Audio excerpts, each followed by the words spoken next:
Salam radiasi untuk kita semua. Assalamualaikum warahmatullahi wabarakatuh. Om Swastiastu, salam sejahtera untuk kita semua. Shalom.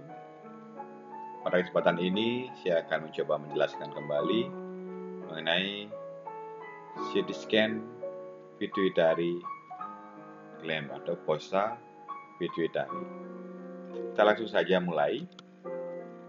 Jadi, CT scan pituitary di sini adalah pemeriksaan diagnostik menggunakan alat CT scan dengan mengevaluasi gangguan pada kelenjar pituitary. Pemeriksaan pituitary ini ideal dilakukan dengan MRI. Namun, jika tidak tersedia modalitas MRI, alternatif solusinya dapat digunakan pemeriksaan menggunakan CT scan. Biasanya pasien yang datang dengan kelainan endokrinologi di sini untuk pemeriksaan penunjang untuk mengevaluasi pada kelainan di pituitary. Nah, di sini ada beberapa klinis yang dapat kita lihat seperti acromegaly, hyperochlaclinemia, ada neurological symptom 8, bitemporal hemiangiopia, dan lain sebagainya. Nah, di sini yang terbaik harusnya menggunakan modalitas MRI, namun ketika modalitas MRI tidak tersedia, maka dilakukan pemeriksaan CT scan dengan menggunakan kontras melalui intravena. Di sini MRI merupakan modalitas pencitraan pilihan untuk menyelidiki dugaan lesi fossa hipofisis. Tingkat akurasinya lebih baik dibandingkan dengan CT scan. Keuntungannya tentunya akurat, penggambaran anatomi kelenjar hipofisis,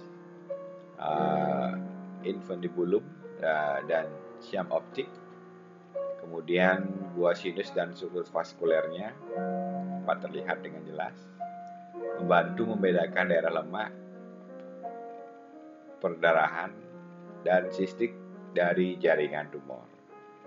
Kekurangannya tentunya juga memiliki kekurangan, yaitu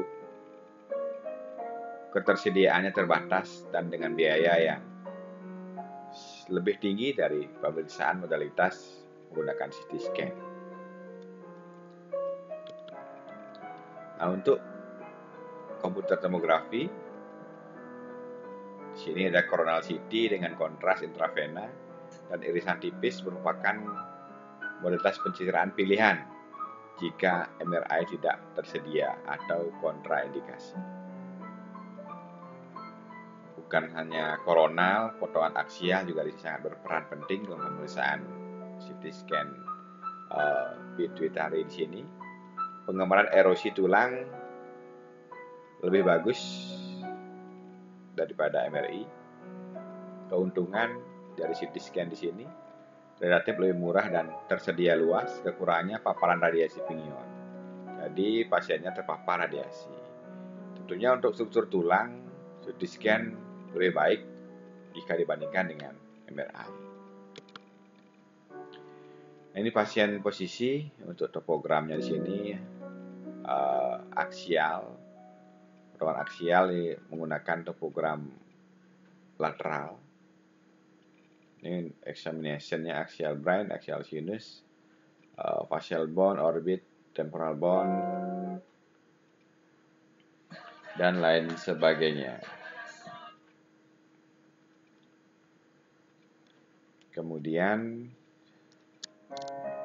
untuk posisi pasiennya menggunakan head holder, pasien diposisikan supine, head first, itu kepalanya masuk keluar ke gantry, diberikan pengganjal pada kepala ketika sudah diposisikan kepalanya dengan baik, Kemudian tidak lupa pasiennya diberi strap agar tidak terjadi hal-hal yang tidak kita inginkan. Mungkin saja pasien terjatuh dan lain sebagainya. Berikan selimut pada pasiennya. Lakukan proses pemeriksaan sampai proses berakhir. Kemudian untuk program koronal juga sama, lateral yang digunakan untuk programnya gambar lateral. Ini examination coronal pituitary fossa, coronal sinus, coronal facial bone, coronal temporal bone, dan coronal orbit. Sini juga sama, posisi pasiennya dengan aksial, menggunakan head shoulder, posisi pasien prone di sini, head first with neck extend di sini. Sebenarnya pada pesawat CT scan saat ini cukup dilakukan dengan posisi pasien supine. Nanti kita lakukan proses rekonstruksi kembali untuk mendapatkan potongan koronal. Tidak perlu membalik posisi pasien dari supine di scan, kemudian balik lagi di scan potongan koronalnya dengan posisi pasien prone. Tidak seperti itu. Kecuali seperti alat-alat yang lama, yang single slice, ketika ini dipaksakan untuk dilakukan, maka akan dilakukan 2 kali scan. Yang pertama untuk mendapatkan potongan aksial pasiennya supine, untuk mendapatkan potongan koronal pasiennya prone tidur. Ini untuk khusus untuk pesawat-pesawat yang masih lama. So, dari dasar pencil mungkin masih single slice, maka harus dilakukan scan beberapa kali. Untuk pesawat yang canggih seperti saat ini ada 64 slice, 128 slice, dan 256 juga. Nah itu cukup pasiennya supine saja. Nanti tinggal sekali scan, tinggal direkonstruksi untuk mendapatkan hasil gambar aksial maupun koronal. Bahkan sagittal jika diperlukan. Nah ini skenogram dari fossa pituitary. Nah ini jadi kita lihat koronal pituitary fossa. Sebenarnya ringnya cukup segini yang kita perlukan. Ini axial pituitary fossa. Namun kenyataannya di lapangan biasanya kita sering menggunakan batas ring yang besar. Ya, itu sebenarnya tidak perlu, cukup sebatas yang diperlukan karena pituitary itu objeknya kecil, tidak luas gitu loh. Jadi dengan mengetahui posisi anatomi, kita bisa membuat ringsnya di sini.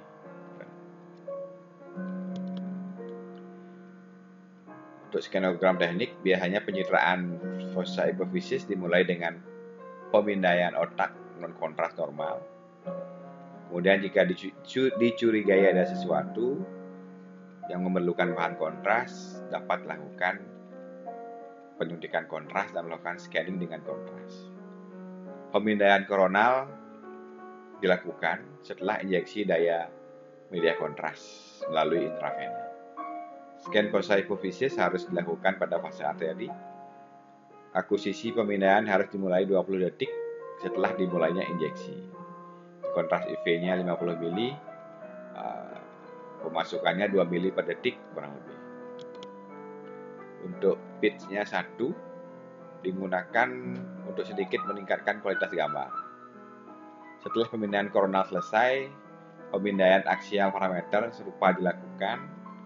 Rentang aksial ini sering diikuti oleh keseluruhan otak kontras pasca intravena tanah. Nah ini untuk protokol dari fossa pituitary, ada akuisisinya di sini, ring 1, ring 2, koronal aksial, spiral pitnya sama 1, slice thickness-nya sama-sama 2, table movement-nya sama 2 mm, MSS-nya juga sama 250 sampai 300, QV-nya 140. Nah ini algoritmanya bone dan soft tissue juga sama.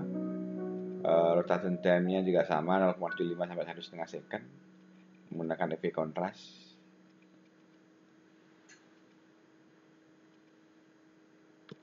Oke, selanjutnya di sini uh, window width dan center value-nya.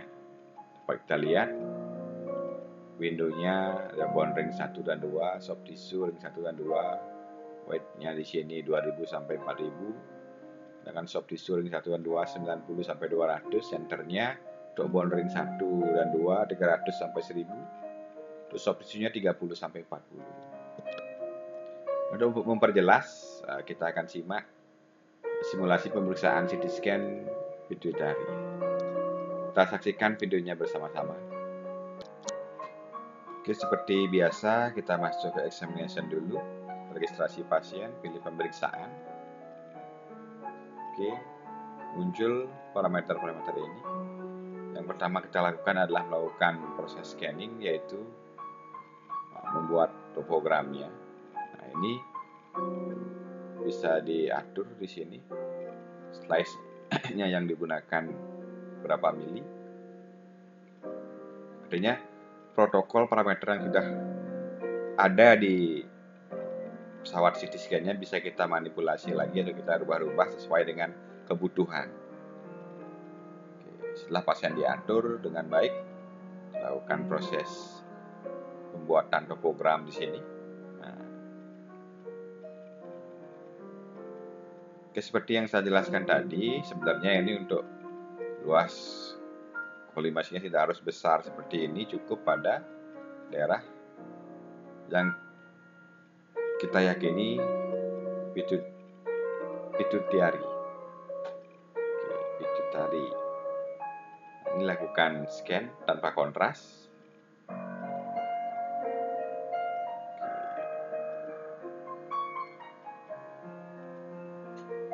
Nah, ini sudah mulai proses scanningnya.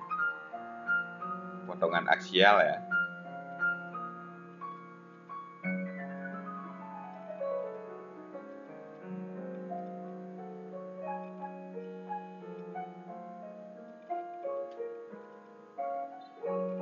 Nah, ini mungkin pemeriksaannya pada simulasi ini dia sekalian pemeriksaan skal. Makanya dia ini agak besar, ini agak luas programnya. Video simulasi ini saya ambil dari channel YouTube-nya CT Scan dan MRI. Dia protokolnya di sini menggunakan head routine.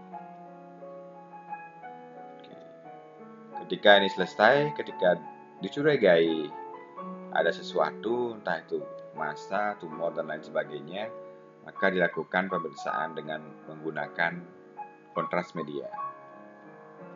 Nanti kita memasukkan media kontras. Setelah semuanya siap, baru kita ulangi proses scannernya lagi. Oke, ketika kontras sudah masuk, dimasukkan. Nah, tinggal kita menunggu proses scan dan kontras. Nah, ini gambarnya potongan aksialnya kan terlihat enhance kontras medianya. Dapat terlihat. Ini kontrasnya sudah masuk sesuai yang diinginkan. Oke, ini sudah selesai pemeriksaannya. Tinggal masuk ke proses rekonstruksi. Nah, di sini ada akan merekonstruksi semuanya di sini. Kita hanya menunggu saja. Oke, saya percepat. Setelah selesai, kita bisa masuk ke 3D. Ini kita bisa pilih pasiennya. Oke. Ataupun ke examination kembali untuk membuat merekonstruksi slice-nya lagi, potongannya lagi, mereformat. Oke. Setelah selesai proses reformat kembali di examination, mungkin kita bisa masuk ke 3D seperti yang saya jelaskan tadi. Nah, sini terlihat gambar potongan irisan aksial, sini lateral ya, terus sagital yang disebut. Ini koronal. Nah, di sini kita rekonstruksi mau dijadikan potongan seperti apa gambarnya. Nah, ini kontras medianya terlihat enhance-nya jelas sekali pada gambar sagital di sini. Nah, ini pituitary gland-nya dapat kita simak bersama-sama.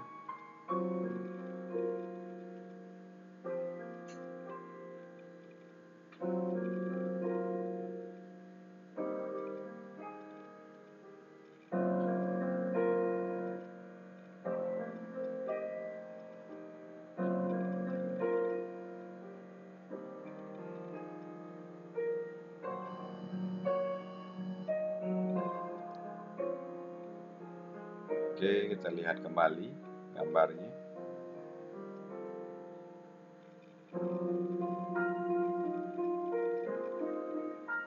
Ini di viewing kita ngelihatnya.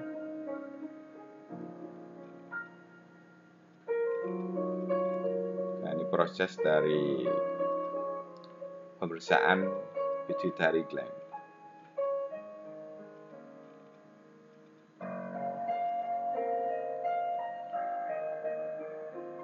Oke, ya ini dia pituitary gland-nya kita terlihat di sini. Oke.